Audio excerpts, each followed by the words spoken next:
Track the latest on the crisis in Syria. Congress is considering President Obama's proposal to hit Syria with targeted airstrikes.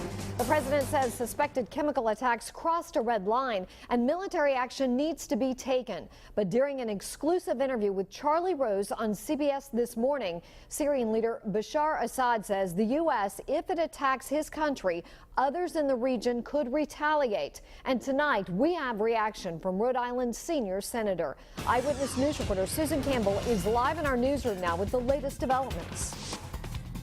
Senator Jack Reed tells me he's had several briefings on the issue, but still hasn't decided how he will vote.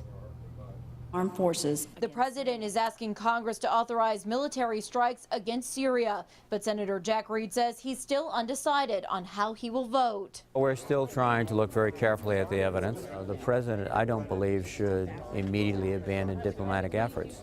I think he has to make every effort to try to resolve this short of any type of military operation. And if that's impossible, if he has the authorization, then he can contemplate and perhaps use force.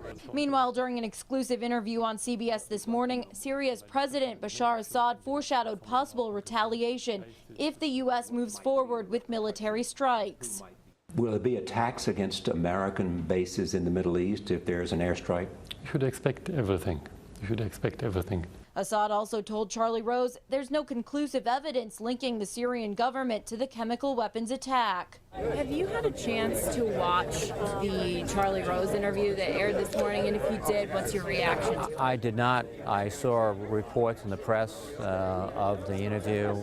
My experience, I've met Assad twice, both the son and I met the father once. But speaking to people like Colin Powell, they are convinced that he is quite capable of deliberately deceiving anyone about anything to preserve his power.